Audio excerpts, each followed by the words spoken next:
texto que está lá, foi lido no início da nossa reunião, que está em João capítulo 17, é a oração sacerdotal de Jesus, aonde nesta parte da oração ele diz assim: e a vida eterna é esta, que te conheçam a ti.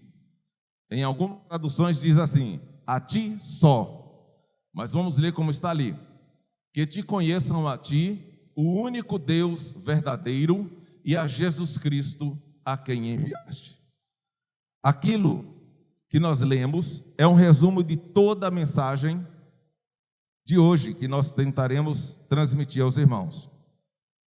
Antes, porém, eu quero trazer uma alusão a tudo o que nós buscamos, como já vinha fazendo aqui no início da minha apresentação, daquilo que nós, seres humanos, buscamos e queremos alcançar. Então, precisamos entender o que não é vida, o que não é a vida, e justamente aquilo que nós achamos que é vida. Então, por exemplo, buscarmos estudos, prosperidade no nosso trabalho, prosperidade nas nossas empresas, nos nossos negócios, alcançarmos, realizarmos, sermos alguém, sermos reconhecidos. Tudo isso entendemos como ser a vida. É a minha vida. Até nós dizemos para as pessoas: cara, eu tenho que cuidar da minha vida. E você vai cuidando da sua vida, vai estudando, vai alcançando, vai realizando, vai tendo diplomas, vai tendo isso, vai tendo aquilo. E nós alcançamos muitas coisas nesta existência que nós a chamamos de vida. Porém, esta vida que nós determinamos ou chamamos de vida, ela ainda não é vida. Porque quanto mais nós gastamos o nosso tempo buscando alcançar e realizar e fazer e sermos reconhecidos, às vezes nos esquecemos do verdadeiro sentido e do verdadeiro valor da vida. E isso acontece quando o homem chega ao final, talvez, da sua existência, quando ele se depara diante de um fenômeno natural que acontece a todo ser humano e a todos os homens, que é a morte. Quando ele olha e fala assim: o que eu tenho? O que eu tenho que eu possa levar para o outro lado?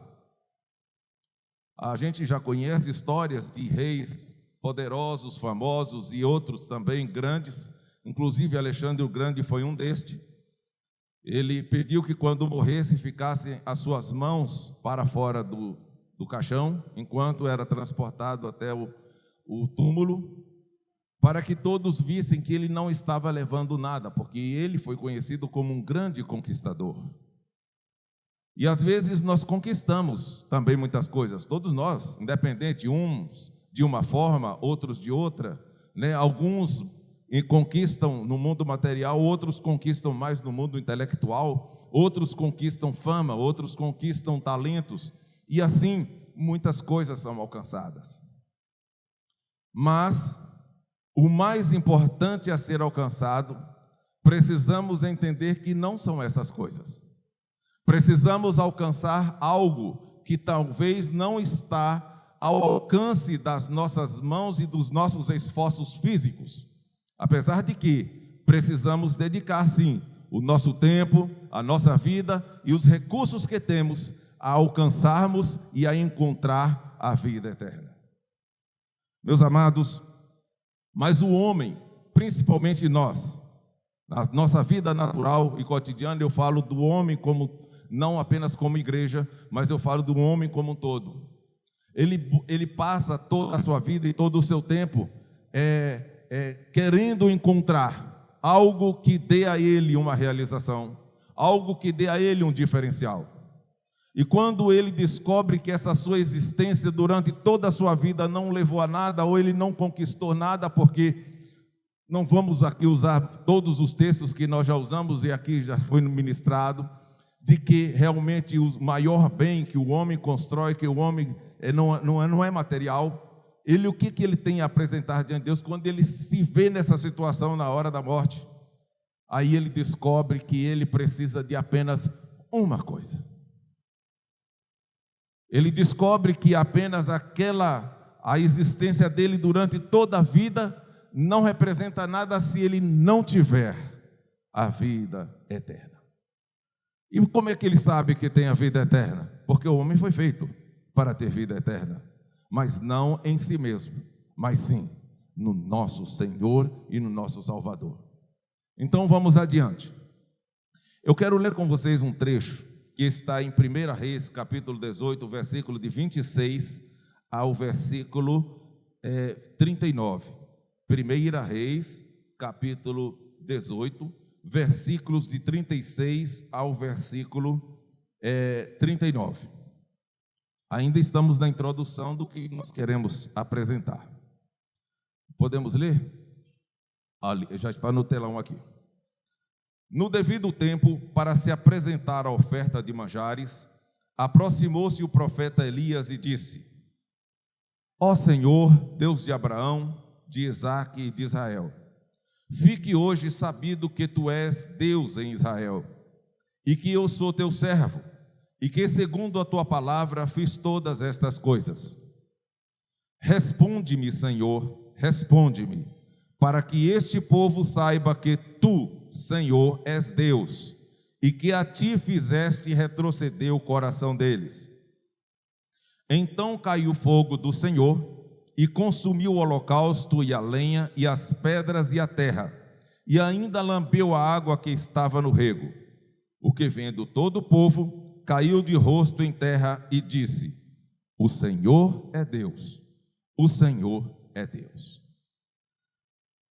Olha só, esse trecho aqui nos remete a uma história passada do povo de Israel.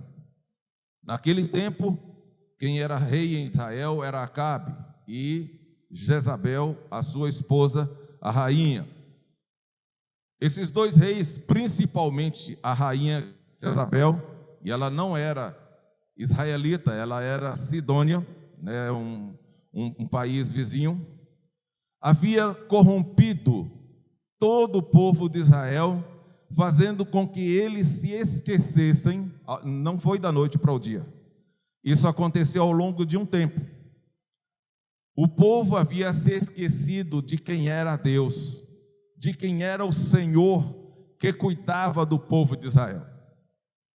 E esse período foi um período prolongado até que Deus levanta o profeta Elias e ele vai conversar com Acabe, que era o líder do povo de Israel, era o rei de Israel. E ali o Senhor determina um juízo, porque o povo estava com o coração endurecido e haviam se desviado de Deus, haviam se desviado do Senhor. Olha só, o povo de Israel era o povo de Deus. O povo de Israel era um povo cheio de promessas de Deus, que tinha todas as prerrogativas de bênçãos dentre todos os povos da terra. Acontece que Israel havia deixado de seguir ao Senhor. Consequentemente, uma boa parte daquela população e daquele povo também não conhecia mais ao Senhor. E ali, quando Elias se apresenta a Acabe, ele decreta um período de seca, de sequidão ou de escassez, onde chuva nenhuma nem orvalho iria cair sobre a terra. E isso aconteceu por 3 anos e 6 meses. Acontece que, mesmo assim, depois desse período, Deus fala a Elias: olha, vai lá, se apresenta a Acabe, porque eu vou mandar chuva sobre a terra, eu preciso mandar chuva sobre a terra. Mas ali também dá a Elias a orientação para que Israel fizesse uma escolha, fizesse uma decisão e conhecesse a Deus. O que isso tem a ver com a mensagem de a vida eterna é esta? Acontece, meus queridos, que por muitas vezes, quando nós não estamos firmados com o nosso alvo e o nosso objetivo e os nossos olhos no Senhor, pode acontecer muitos desvios da nossa visão, e às vezes, em vez de caminharmos rumo a Cristo, rumo a Deus, podemos caminhar rumo aos nossos próprios desejos, vontades e outras coisas mais, a ponto de permanecer por muito tempo em caminhos desviados e nos esquecermos do Senhor. Isso pode acontecer não apenas com o povo de Israel, mas acontece também nos nossos dias, com os nossos corações, e o Senhor também fala para a sua igreja. São momentos que o mundo oferece muitas diversões, falando assim, não estou dizendo que você não deva se divertir de uma forma lícita, mas eu estou falando das diversões que nos ofuscam a voz, ao chamado e à visão de Deus em nossos corações. Podemos ouvir a sua palavra todos os domingos, podemos ouvir a sua palavra através das gravações que temos disponíveis pela internet e pelas plataformas sociais, mas se o nosso coração não estiver voltado, convertido ao Senhor, facilmente seremos enganados, distraídos e desviados do caminho de Cristo. E é por isso que o Senhor, na sua imensa e grande misericórdia, sempre vai nos enviar orientações, soluções, assim como enviou Elias àquele povo. Não vou entrar aqui nos méritos do que aconteceu.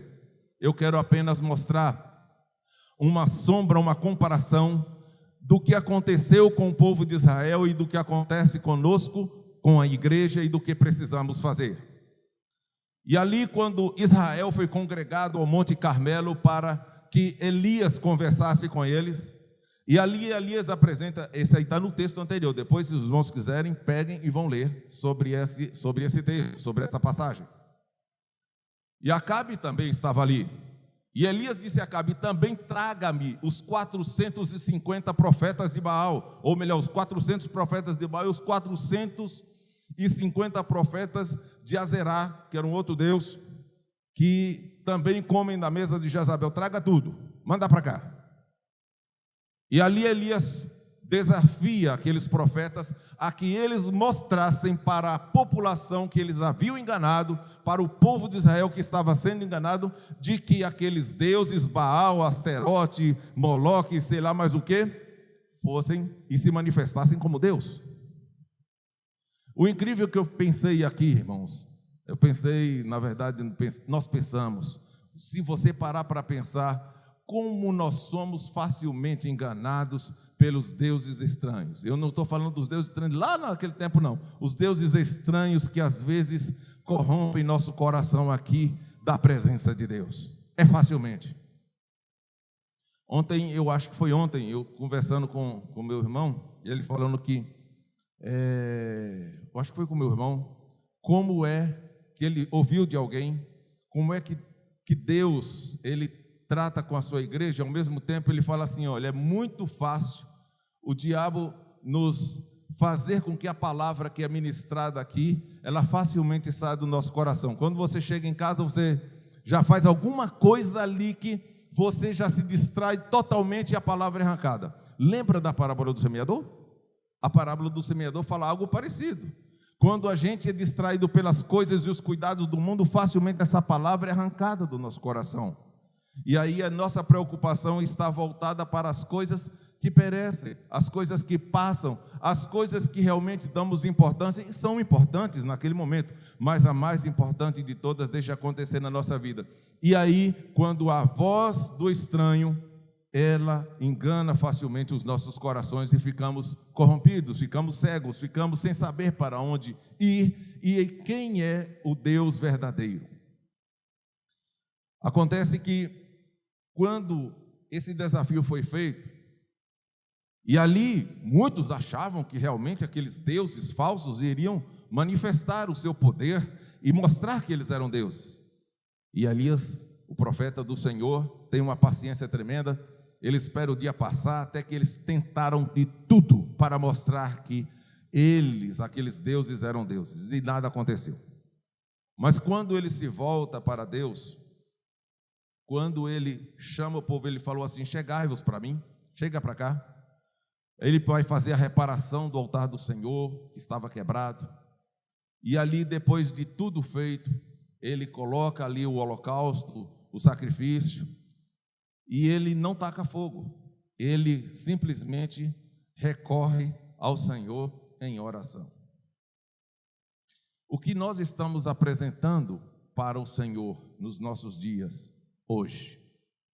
Como cristãos, às vezes podemos dizer: Senhor, ouvimos uma boa palavra, mas esta palavra chegou no seu coração, na sua mente, ela está permanecendo no seu coração a ponto de você ter uma visão de quem é Deus para você, de você poder conhecê-lo no seu dia a dia, no nosso dia a dia?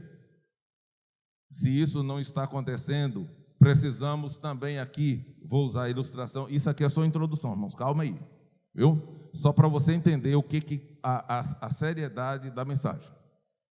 E aí, quando você busca o Senhor, e Elias ali, ele falou assim: Senhor, eu quero me voltar para ti e apresentar esse povo, e eu estou aqui como teu servo, profeta, como representante do Senhor, e eu preciso de uma coisa, que o Senhor me responda, porque sabemos que só o Senhor é Deus, mas esse povo está tão distante de ti que eles precisam ter uma evidência de que o Senhor é Deus, de que o Senhor é o Deus que livrou eles da terra do Egito, livrou seus pais da terra do Egito, que o Senhor deu a eles promessa, que o Senhor fez um concerto com ele, que o Senhor Deus deu a eles a esta terra. E eles estão numa situação tão deplorável que mesmo depois de um período de seca, de sequidão, de fome, eles ainda não conhecem o Senhor. Nós sabemos que passamos da morte para a vida, né? Isso é o que está escrito no Novo Testamento, Jesus falando. Mas às vezes o Senhor permite que também passemos por alguns desertos. Para quê? Para que nós busquemos mais a Deus e possamos conhecê-lo melhor. Mas acontece que por muitas vezes o nosso coração está tão distante da verdade e da palavra, que às vezes não sabemos como voltar a Deus, não sabemos mais como buscar a Deus, e às vezes buscamos ao Senhor aonde não devemos buscar. E isso eu não estou falando agora nessa questão para a igreja, de lugares físicos, eu estou falando de lugares dentro de nós mesmos, do nosso coração, porque podemos realmente estar dentro da casa do Senhor, orando, adorando todos os dias, mas o nosso coração e a nossa mente está tão vazia e distante de Deus, que aqui dentro o nosso coração está endurecido, que aqui dentro as nossas emoções não estão voltadas para o Deus eterno. Aqui nós estamos com o nosso coração dizendo: Deus, é por aqui que eu quero andar, é por aqui que eu quero seguir, é por aqui que eu vou caminhar. E aí Deus falando assim: meu filho, é por aqui que eu quero te conduzir e quero te levar. E por quê? Que às vezes o tempo de estiagem, de sequidão, não termina. Isso pode acontecer muito nas nossas vidas, porque às vezes estamos distantes de Deus e achamos que podemos conhecer a Deus do nosso jeito, e precisamos de Deus para que Ele nos leve e nos conduza ao seu caminho, para que o possamos conhecer verdadeiramente de fato.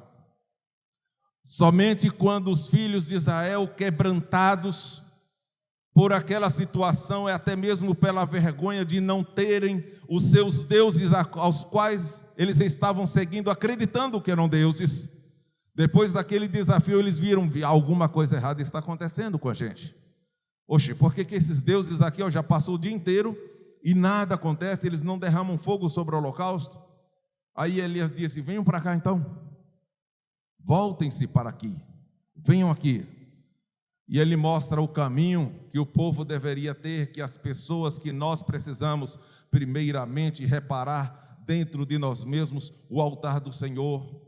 E o altar do Senhor não é esse altar aqui.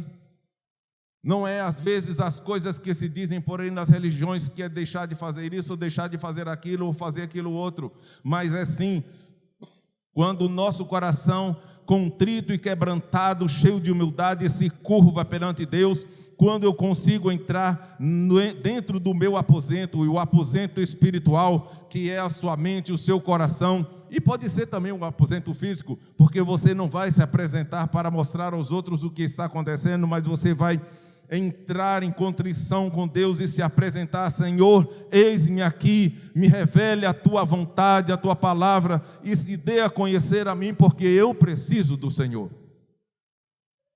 E aí nós vamos chegando aí onde queremos falar sobre vida eterna, porque até então eles achavam que tinham tudo.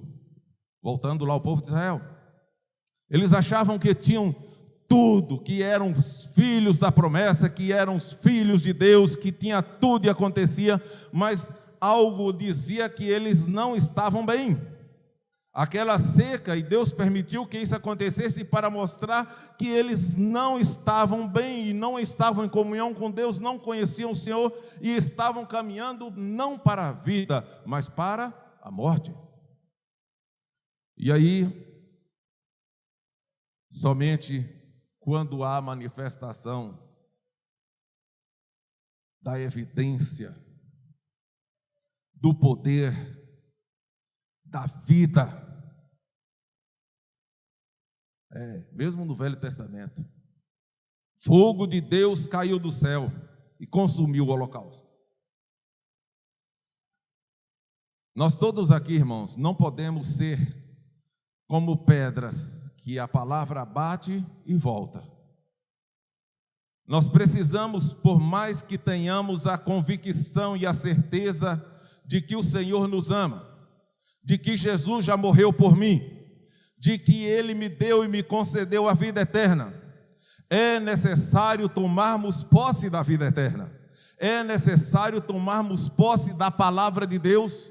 É necessário viver esta palavra dentro dos nossos corações para que possamos produzir frutos e esta palavra ela possa brotar, ela possa crescer, ela possa florescer e frutificar nos nossos corações da nossa vida e manifestarmos a palavra e manifestarmos esta vida ao mundo.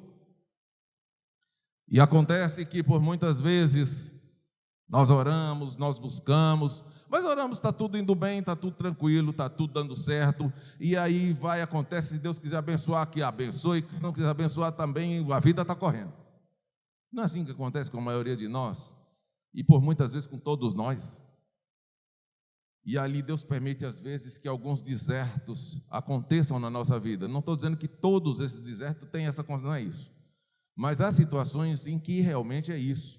Há desertos, há sequidões, há estiagens, há secas, que Deus permite que nós nos aproximemos mais de Deus, para que possamos conhecer de fato o Senhor, para que a sua palavra possa, não apenas você ouvi-la, mas você também possa gerar frutos, para que você possa crescer, para que você possa frutificar diante de Deus e diante dos homens também. E é necessário às vezes você se voltar: Senhor, eu preciso de Ti. E quando nós reconhecemos ao Senhor, quando nós o buscamos de todo o nosso coração, quando nós o buscamos com toda a nossa alma, com todo o nosso espírito, com todo o nosso ser, o Senhor não se fecha, o Senhor não se cala ao seu respeito, o Senhor não fecha os seus ouvidos para você, mas Ele envia a resposta, Ele envia o livramento, Ele envia a convicção e a certeza e fortalece a sua fé, porque foi isso que aconteceu com Elias. Ou você acha que o caso de Elias é isolado? Sim, realmente, você não vai ver por aí ninguém fazendo holocaustos, sobre holocaustos cair fogo do céu, porque hoje não vivemos mais nesse tempo. Mas antes, na antiga aliança, a resposta de Deus, de forma clara, evidente e imediata, sim, era um holocausto ser respondido com fogo. E podemos depois usar outros textos da palavra, inclusive de Abel. Mas aqui, aonde está o nosso altar hoje? Está dentro de nós. Está dentro do nosso ser, da nossa mente. A palavra que o Senhor tem falado aos nossos corações não é para que você ache tão boa e tão maravilhosa, e todos os dias você fica aqui, não, aqui está tudo maravilha. Nós aqui não estamos, não chegamos, vamos ver se os irmãos entendem o que eu vou falar. Esse aqui não é o nosso fim. A vida eterna não é simplesmente nos reunirmos todo domingo aqui, nem às quartas-feiras, nem aos sábados, nem às sextas, não é isso. Apesar de que precisamos, quanto mais dias melhor está para ouvir a palavra de Deus. Mas é que nós precisamos de Deus dentro dos nossos corações, de que essa palavra ela comece a produzir frutos de dentro para fora. Precisamos sentir o fogo de Deus respondendo à nossa oração, a oração que está sobre o altar que você tem colocado diante de Deus. Ou o seu sacrifício, ou o seu holocausto, ou os nossos holocaustos e os nossos sacrifícios a Deus, que aí nós podemos entrar no Novo Testamento e nós iremos ouvir e ver que é um coração contrito e quebrantado ao Senhor, que Deus não despreza. Porque que às vezes Ele está lá esfriando-se e clamamos e nada acontece? É claro que algumas vezes Deus também permite que nós passemos por esses momentos de solidão e deserto, onde nós clamamos e não ouvimos resposta. Mas Deus não mantém isso por toda a vida. Nem mesmo aqui com o povo de Israel, que estava lá sem conhecer a Deus. Não conheciam a Deus, nem sabiam quem Deus era. E olha que Deus tinha feito promessas ao povo. Eles nem sabiam se eram povo de Deus mais, porque estavam servindo deuses estranhos, que nunca deram evidência também para eles de que eles eram deuses. Mas quando eles reconhecem a Deus, quando eles se chegam a Elias, e o altar do Senhor é reparado, e ali ele coloca o holocausto e ele confia. Confia. O que é confiar no Senhor? Pastor Josué, o que é confiar no Senhor? Né? É muito fácil eu dizer, eu confio no Senhor, e eu tenho certeza que se nós fizéssemos um teste aqui, todo mundo levantaria. Nós confiamos no Senhor, mas a nossa confiança no Senhor, ela precisa também ser testada e provada. E tenha certeza que você será testado e será provado quanto à sua fé e a sua confiança no Senhor. E é por isso que muitas vezes nós somos provados e às vezes falhamos. E não significa que Deus vai te abandonar por isso, mas você vai entrar novamente na prova de novo, na fila da prova, para que realmente você seja aprovado. E nós estamos sendo conduzidos ainda à vida eterna, ainda temos tempo. Nós estamos sendo conduzidos à vida eterna, e esta condução à vida eterna exige processos, e às vezes o processo nem sempre é fácil, é doloroso, é cansativo, é penoso. Mas uma coisa é certa, o Espírito de Deus se manifestará a você, e você conhecerá e viverá esta vida eterna. Elias, ele provou que confiava em Deus. Como é que ele fez isso? Ele pegou o sacrifício, montou lá em cima do altar, mandou fazer um rego ao redor do altar. E ali ele manda encher de água. Provavelmente, eu não sei de onde é que ele arrumou aquela água, porque não tinha chuva, estava tudo morrendo de sede. Mas provavelmente era perto de algum córrego, algum ribeiro. E ele mandou encher de água 1, 2, 3 vezes, até que a água correu pelo rego, pelo altar, molhou tudo, para ninguém dizer que ele havia botado fogo no sacrifício.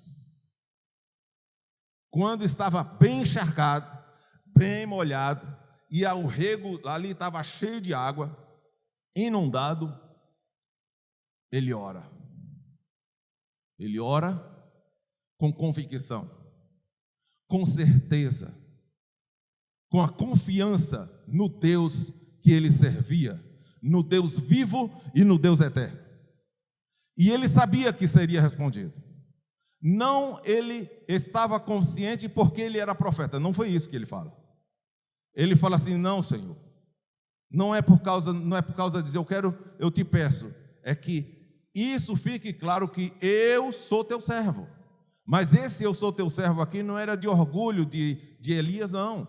Era para que todos, ele estava mostrando o Senhor, assim como eu sou teu servo, e o que o Senhor vai fazer aqui agora, todos aqueles que em ti confiarem, também serão respondidos, também serão alcançados. E o interessante é que quando ele está orando, fogo de Deus cai sobre aquele holocausto, consome tudo, inclusive a água que estava no rego. Não vamos entrar no mérito da questão ali, tem muita gente que entra nessas discussões sobre as coisas, não é isso que eu quero mostrar. Mas uma coisa eu quero falar, meu irmão, é a confiança que você precisa ter em Deus. Quando você depositar algo nas mãos dEle, quando você depositar algo no controle dEle, não tome de volta. Confie que Ele vai fazer do jeito que o negócio está. E fale: Senhor, eu tenho esse defeito, eu tenho essa dificuldade, eu tenho essa limitação, mas eu quero te conhecer, eu quero te amar, eu quero te seguir, eu quero reconhecer o Senhor como meu Deus, não apenas de ouvir falar, mas eu quero ter a certeza, a convicção e a prova existencial de que o Senhor opera na minha vida e faz coisas grandes e maravilhosas. E isso aconteceu. E agora sim, vamos conversar um pouquinho sobre a mensagem de hoje. Essa ilustração aqui, que mostra Elias no tempo do Antigo Testamento, no tempo dos profetas.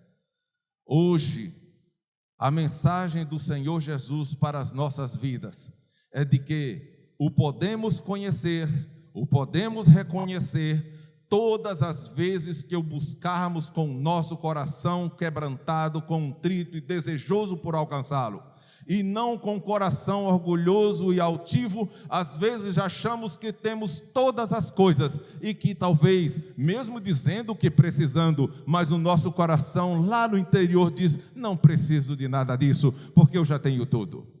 E nós vamos entender, precisamos entender que não temos tudo. Temos o que precisamos ter e abrir mão de todas as coisas para podermos ter aquilo que no texto que foi lido no início da reunião, ele diz: e a vida eterna é esta,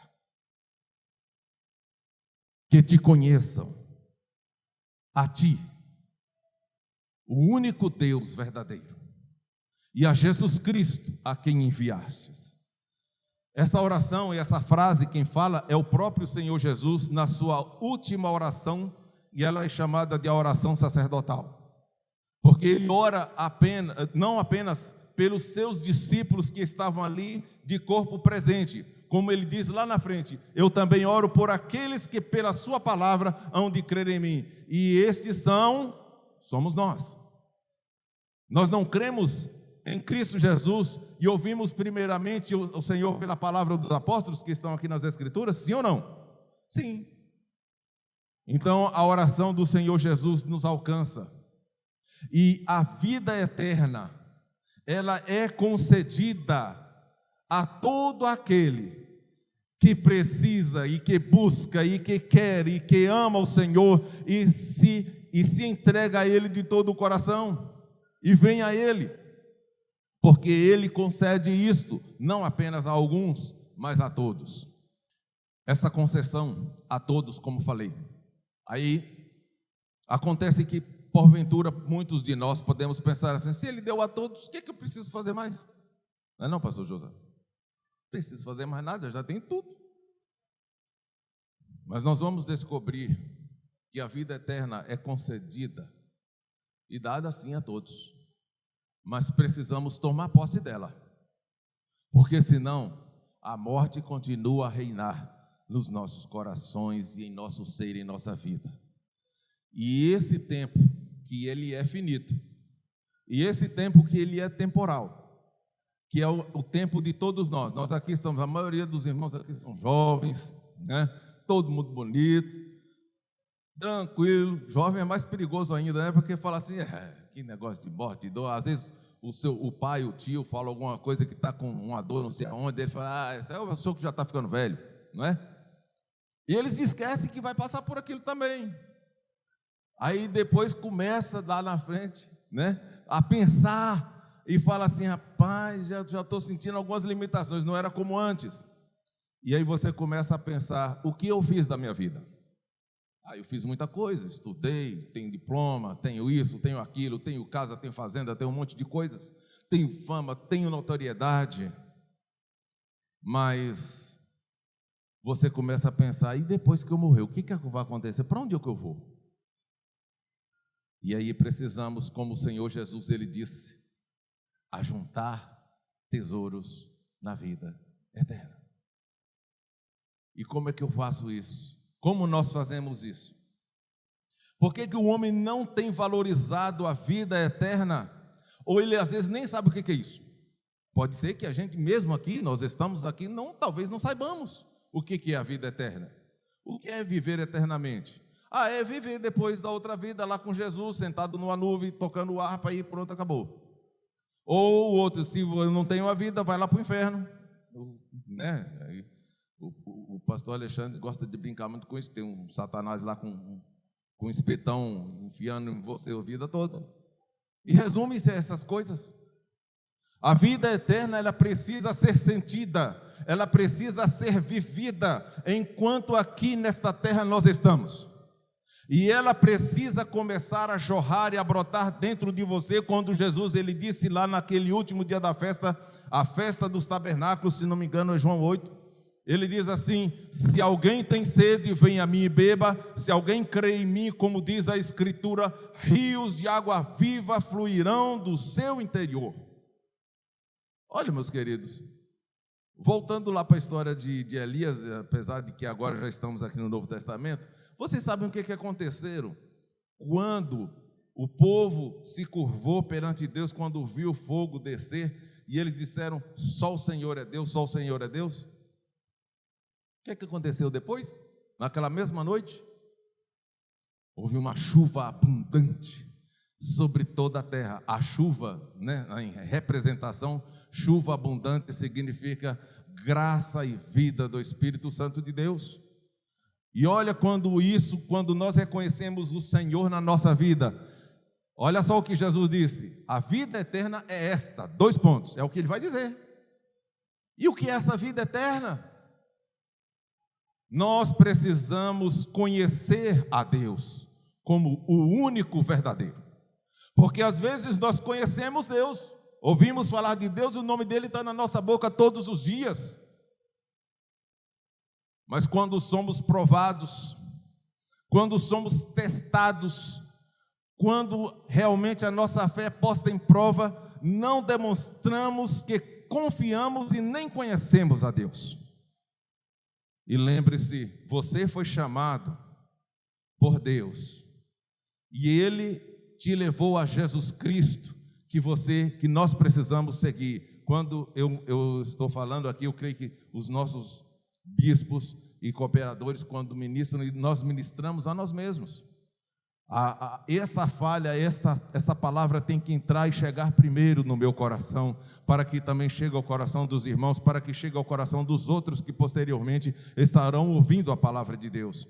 Mas o que o Senhor quer que nós entendamos e conheçamos e prossigamos é conhecer a Deus. Isso já está até no Antigo Testamento, porque quando isso acontece de uma forma real, de uma forma autêntica, de uma forma que eu realmente sei, eu não estou falando da boca para fora, porque já acontece que às vezes tem uns louvores abençoados, que você sente a presença de Deus, e aí a gente bota até a culpa em quem está ministrando, né? Mas acontece que às vezes o nosso coração está disperso, Deus está presente, né? Tanto recebendo o louvor e a sua adoração todos os dias, mas às vezes o nosso coração está tão disperso, tão longe, que a gente não consegue sentir a presença de Deus. E quando não sentimos a presença de Deus, é a mesma coisa assim: estamos cantando, estamos falando, estamos dizendo, mas aquilo não estamos sentindo. Mas quando de fato reconhecemos em nosso ser, em nosso coração, que temos apenas e somente ao Senhor como único, verdadeiro, e a Ele e ao seu Filho que nós seguimos e que Ele enviou, que é o que realmente nos salva, nos liberta, nos purifica e nos lava, nós experimentaremos a palavra de Deus em nós. Experimentar a palavra de Deus em nós não é apenas ouvir e achar realmente maravilhosa. Graças a Deus, Jesus fez isso, os apóstolos fizeram e aconteceram, Deus se manifestou, a palavra trouxe conforto e alento ao meu coração, mas ela precisa produzir também frutos em nosso ser, em nossa vida, no nosso dia a dia, em nossas ações, em nossas atitudes, em nossa convivência com o mundo, com as pessoas e com todos. Precisamos fazer a diferença como discípulos e apóstolos de Jesus Cristo.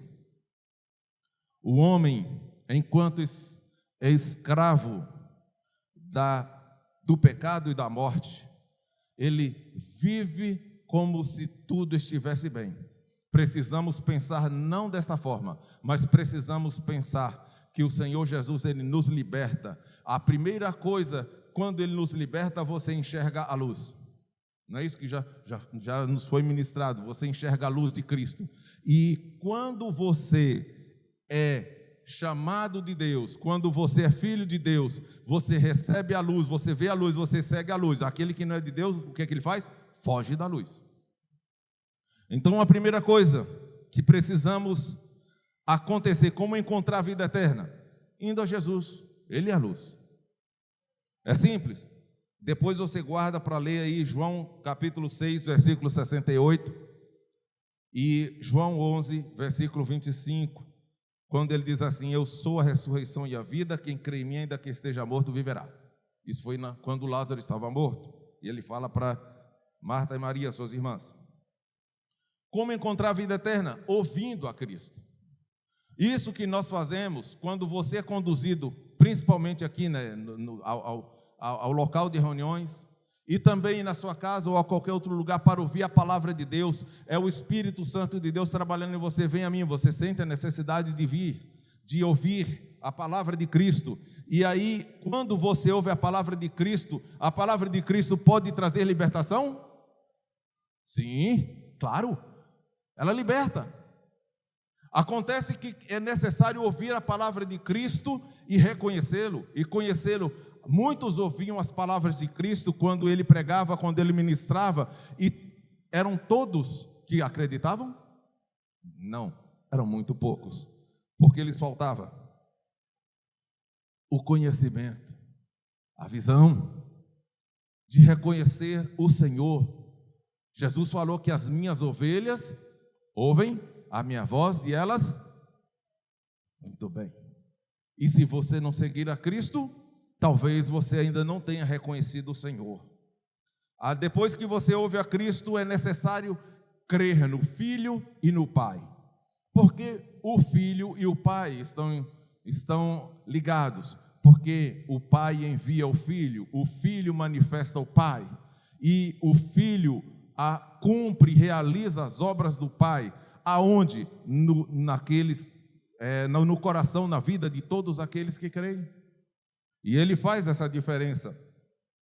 E ele diz assim: e o testemunho é este, que Deus nos deu a vida eterna, e esta vida está... Todos sabem esse texto. Essa vida está em... Alguém falou certo, mas foi bem baixinho. Em seu Filho.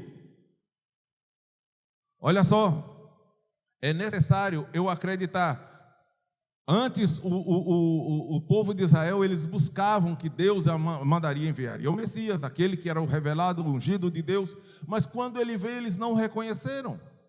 Assim, meus amados, precisamos para reconhecer o Senhor Jesus nas nossas vidas e a sua obra nas nossas vidas, precisamos que o nosso coração esteja muito aberto a ouvir a sua voz e o seu Espírito Santo trabalhar dentro de nós, porque senão não reconheceremos. Os judeus, eles queriam reconhecê-lo pela letra, eles queriam reconhecê-lo pelas suas interpretações carnais e humanas, e acabaram não reconhecendo o Cristo de Deus. Nós, como igreja do Senhor, precisamos reconhecer todos os dias o operar e o agir de Cristo em nosso coração e em nossa vida, para que realmente os nossos corações e as nossas vidas sejam libertos e possamos entender e reconhecer e viver a vida eterna.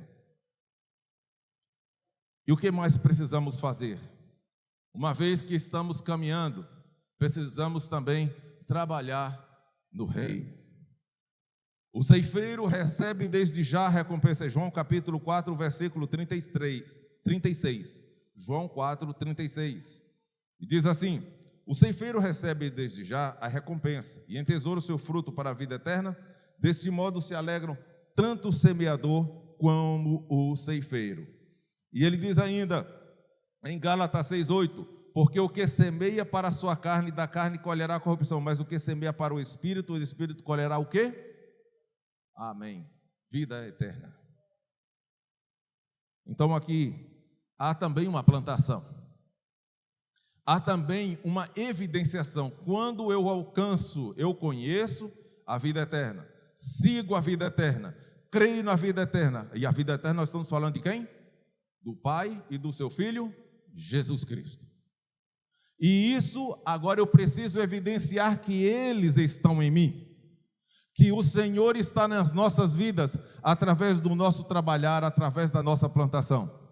Há quem diga que boas obras não salvam ninguém, mas todo aquele que é salvo por Jesus Cristo, todo aquele que possui a vida eterna, as suas boas obras o acompanham e fazem diferença. E quando nós plantamos o que é bom, relacionado ao reino, quando nós semeamos, ele diz aqui, o que semeia no Espírito, para o Espírito, ele do Espírito também colherá vida eterna. Precisamos plantar. Aí o que nós vamos plantar? O que nós vamos plantar? Irmão Marquinhos, né, irmã Vera? O que nós vamos plantar?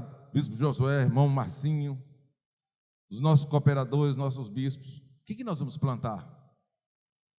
Nós precisamos plantar aquilo que foi semeado também no nosso coração e que já está frutificando. Nós precisamos semear também a palavra do Evangelho.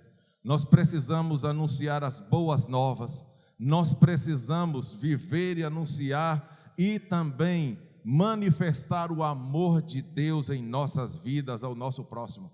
É isso que nós evidenciaremos para a vida eterna. E para finalizar, meus queridos, estar na verdade e na luz. Se andarmos na luz como Ele na luz está, temos comunhão uns com os outros, e o sangue de Jesus Cristo, seu Filho, nos purifica de todo o pecado. Esta é a certeza que dá a cada um de nós a convicção de que a vida eterna está em nós. Quando alguém perguntar sobre a sua fé, sobre sobre o que você crê, sobre a esperança que há em você, você terá convicção, mas não orgulho e exaltação. Mas você terá a convicção de manifestar esta vida ao seu amigo, ao seu irmão, ao seu próximo, aquele que está lhe perguntando, e levando ele não a olhar para você e para talvez alguma coisa de que você possa se orgulhar, porque você faz isso ou não faz aquilo. Mas não, você vai manifestar a Cristo com muito amor, com muita graça, e dizer para ele que também Jesus o está esperando, que Jesus tem para ele a vida eterna, que você segue e serve ao único Deus verdadeiro que não falhará em atendê-lo quando você ir a ele. 1 João capítulo 5, versículo 20 diz: sabemos que o Filho de Deus é vindo e nos deu entendimento para reconhecer o que é verdadeiro. E no que é verdadeiro estamos, isto é, em seu Filho Jesus Cristo.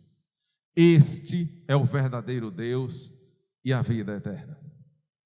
Meu amado irmão, minha amada irmã, meus amigos, precisamos olhar e entender que o Senhor Jesus nos convida a viver de maneira prática essa vida eterna, e a manifestarmos ao mundo.